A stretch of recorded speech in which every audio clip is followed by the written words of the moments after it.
We have been discussing the neighborhoods of Chicago and the nearness and closeness of the people there and of the pleasures, the simple pleasures that we had in our youth.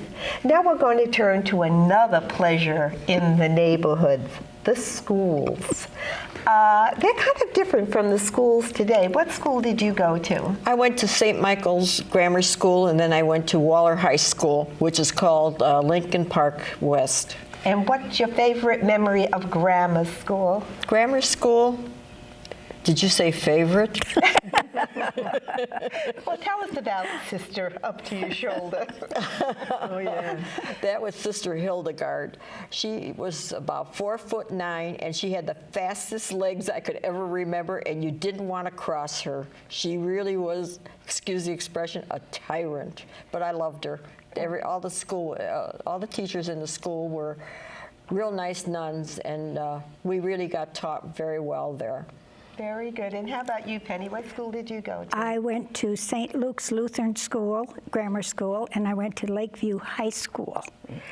And I can't remember anything that's really significant. Well, you were telling us about the teachers in...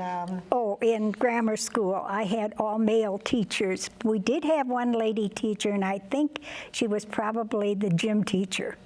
Very interesting. And how about you, Eleanor? I went to Schneider Grammar School and then Lakeview High School. And all the teachers were very nice. Mm-hmm. And we found out in our discussion, did you know each other or did you graduate at the same time? I don't know. What year did you graduate? I don't know. Okay. Can't go that far back. No. Joe? Let's see, when I came here, I went to Washington School, and then they built the Catholic school in 1938, and we went there. The tuition was $1 a month. Oh, my goodness. And that was Santa Maria Dolorada. Mm-hmm. And then I graduated, went to Steinmetz. Mm-hmm. And Hugh Hefner went to Steinmetz. Oh. But he was 4 years ahead of me. Oh, good thing. So, good thing. You might have been a bunny when you grew up. Right. But anyway, Steinmetz, very nice, very good high school, beautiful campus, and I just loved it. It was real good. Well, what were some of the things, do you remember some of the artifacts of the classroom? I think many people were talking about inkwells. Pens and inkwells? Mm-hmm. Yeah, that's what we had. There were no ballpoints at that time. Right. And pens, inkwells, and rulers, which they don't seem to use nowadays. We didn't have no computers or anything else like that, or cell phones. Or nothing like that. Or calculators. And none of us were allowed to have any of that anyway. I mean, if you had a telephone, it was the one that was in the house, and that was all. And you got to use it only when your mother said you could. Mm-hmm. And it was a party line. Yes, it was a party line. You had to be careful not to say anything on the phone or listen in on whatever your party line was talking about. But we didn't have that in the classroom, thank goodness. How about chores? What were some of the chores that took place in the classroom at the time? Maybe not you, but other people. No, cleaning erasers. Mm-hmm. Do you remember that, Eleanor? And cleaning the boards. Slam the erasers together, clean them. And I don't know if it was anything like us, but the boys used to go out and they used to come in looking white, and you'd go out and you'd see the walls looking white. Well, only in grade school we did that. High school we didn't. High school was different. Mm-hmm. Do you have any memories of high school? Well, we had cooking classes and sewing. That's where I learned how to sew and cook a little. Very good. Yes, definitely. That's where I learned my typing. Actually made clothes. We made pajamas. You had to or make clothes for yourself. Yeah, I remember that. Did you have sewing in Oh, yes. Oh, yes. I had the sewing and the cooking classes. And yes, I remember one time when I was in the sewing class, I made a pair of pajamas. And I made them from red and pink. Yeah. And my teacher was very upset because she didn't like red and pink. Oh, no. Did you tell about that? Did you have any of those domestic courses? Just cooking, but not sewing.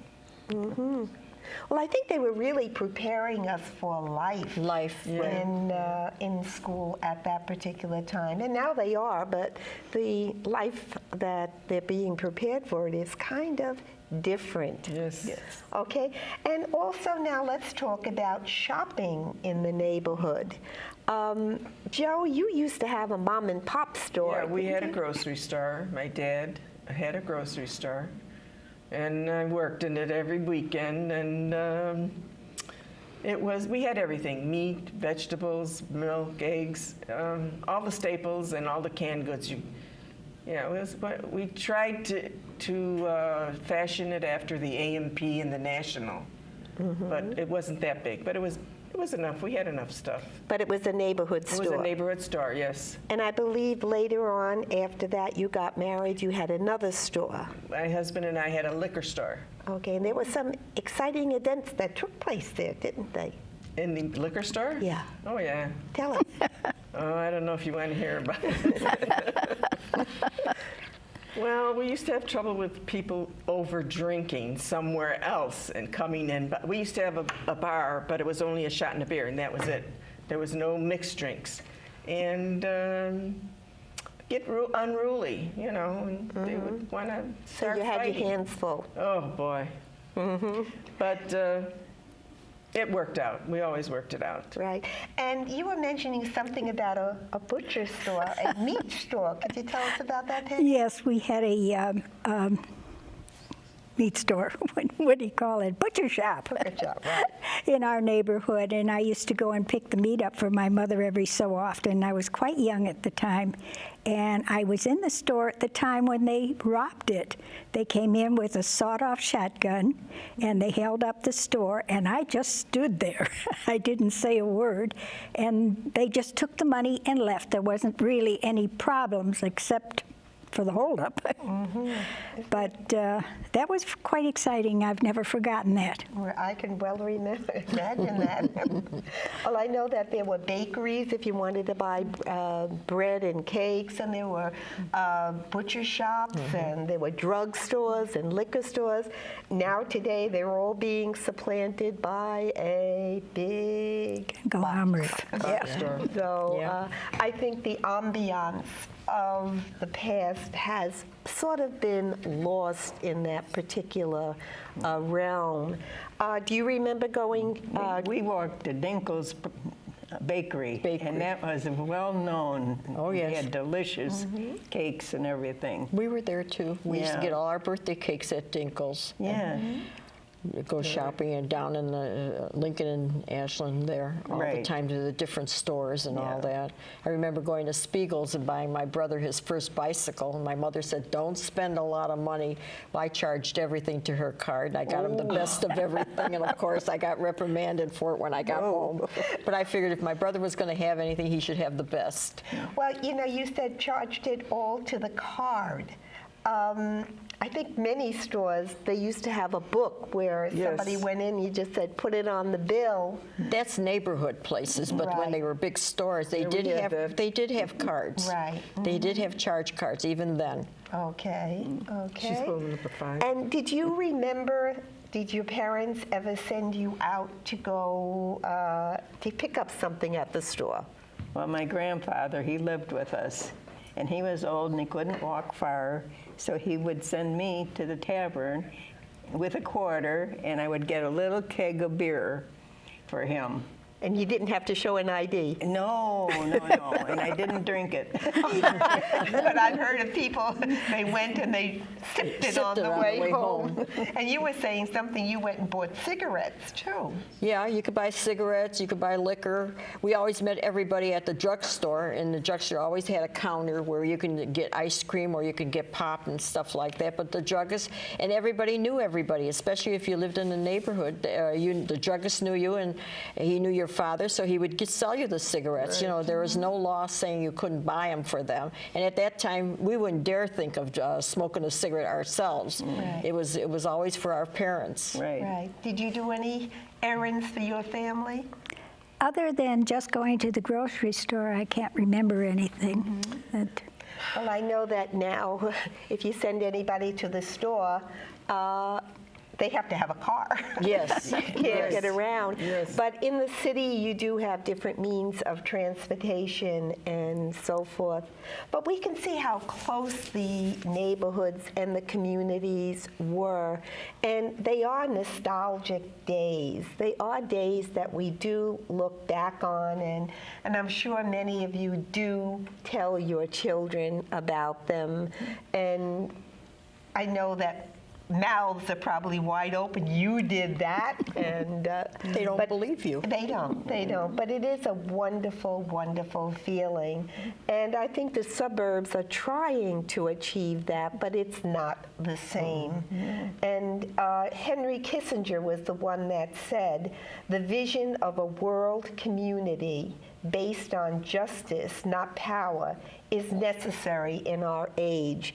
And I think that we had that in the neighborhoods of Chicago. Is there any additional thought that you'd like to mention or memory that? Well, we had a lot of streetcars. Oh, And that was great, just taking the streetcar.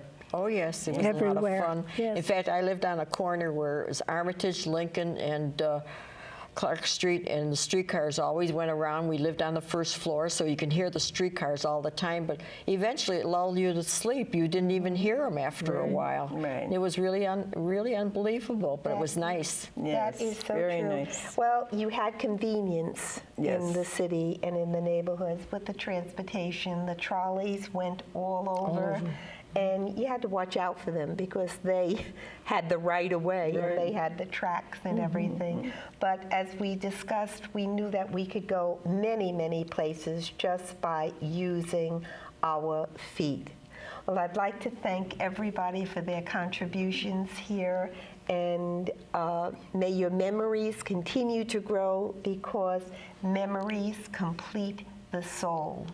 And the changes that are taking place, our children and grandchildren will be discussing them in 10, 15, 20 years.